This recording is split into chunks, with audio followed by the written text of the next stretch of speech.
Republican and Democratic senators in Washington are moving ahead with talks on comprehensive immigration legislation, an overhaul of how to deal with the crisis at the U.S.-Mexico border. Republicans want stronger action from the Biden administration, though, before they say they will agree on this bipartisan deal. It is a logistical border mess that has leaders in southern states frustrated, as projections of anywhere up to 2 million illegal immigrants could be crossing into the U.S. within the next 6 months. It's compounding the already massive illegal border crossings that have taken place in the last 3 to 4 months in this country. Alfredo Lozano is an immigration attorney in Texas, San Antonio, with expertise on this very issue. And Alfredo, there's so much to really get into with this issue, but I think what I'm seeing a lot more of these days has to do with who has the authority to stop people who are illegal from crossing the border. Is it Homeland Security? Is it ICE? Is it local and county officials there in our southern states? Tell me what you know. It is CBP. They are at the border, right? They're at the border. They're at airports. So any land, air, or maritime entry into the United States, they have full authority. And obviously here in Texas, it is CBP. I think one of the issues that's going on, and I think you kind of addressed it, is the Republicans do not want to go forward with any type of changes in our current system, our immigration system. And I think that's very sad, because I think what they're doing is they're using the border issue, which is a very separate issue of what's happening inside the U.S. to stop real comprehensive immigration, which is what we need right now. Explain that a little bit more, because that is where I think people get confused. Yes. So I think one of the things that we need to identify first is the vocabulary and the definitions. I think one of the issues that happens with Republicans and with their constituents is there's this notion of how is it that someone came into this country illegally and now they're going to become citizens. Well, let's correct that. That is not true. You don't go from illegal to a citizen. First, you go from illegal. Probably comprehensive immigration reform will have some type of fine you're going to have to pay. Then you become a legal permanent resident. And after so many years, if you qualify, then you have the opportunity to take a test to become a U.S. citizen. And in order to be able to take that test, you can't have any back taxes. You can't have any criminal records. You have to be a person of good moral character.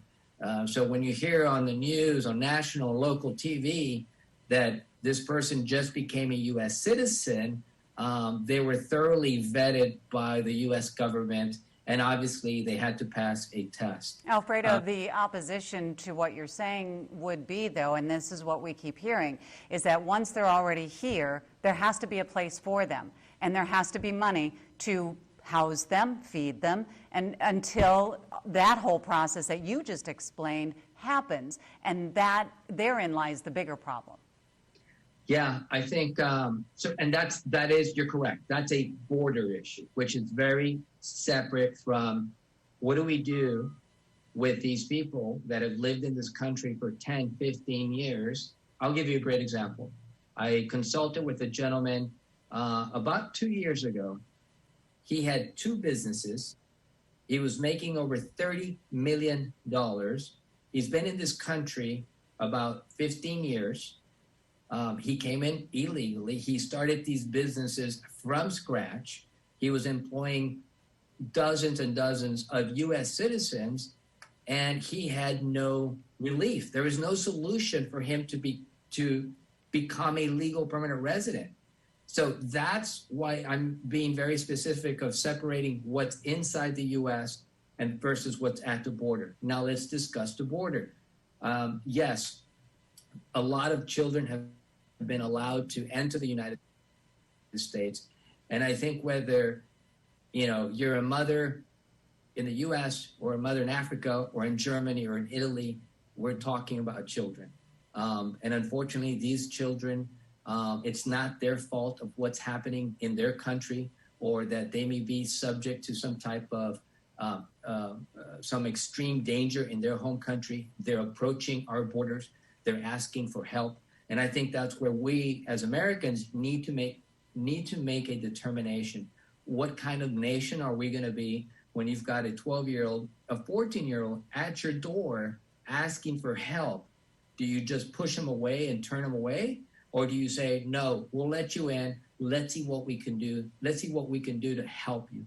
And the truth is 60 to 80% of these children that are approaching the border, they already have somebody to live with. So it's not they're going to be in a facility for 3, 6, or 9, or 10 months. The reality is they're in this facility, and unfortunately they're stuck in this facility right now because we don't have enough people helping them transition from facility to maybe their parents are already here, maybe an uncle, an aunt. So a large percentage of them already have family members in the U.S. Alfredo, let me take a quick break if we can. Stay with me for just 2 minutes. We've got more to discuss on this issue, and we'll do that just right after the break, okay? Continuing my conversation on immigration versus the border crisis, and I say versus because they are two separate issues, with Alfredo Lozano, who's an immigration attorney in San Antonio, Texas. Texas knows very well the issues that we are facing in this country because a lot of people who are crossing into this country illegally do it at the Texas border.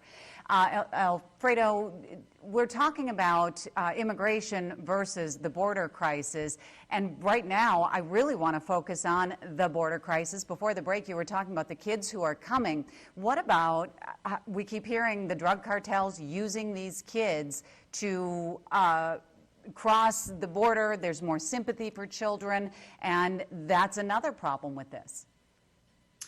Yeah, I don't have all the facts as far as at what level the drug cartel, the drug cartels are penetrating the system or are involved in the system. I wouldn't doubt it that it is happening at a certain level. Is it 10% of the children, 2% of the children? I don't know that. But I can tell you that a large percentage of the children that are coming to the U.S. right now, the majority of it is because of insecurity in their home country. And then the other thing that what you just said is, what about the cost to U.S. citizens, to Americans, that we have to house them and give them food and give them medical aid? The reality is they're being housed because, unfortunately, we don't have a system. We used to have a system, but it was kind of dismantled with the previous administration. We used to have a system that the transition was really good. They'd come in, they were detained for 1 or 2 weeks, maximum time, and then it was transitioned to a relative. And then at that point, they could go to immigration court and fight their case, or they could try to figure out if there was a different solution.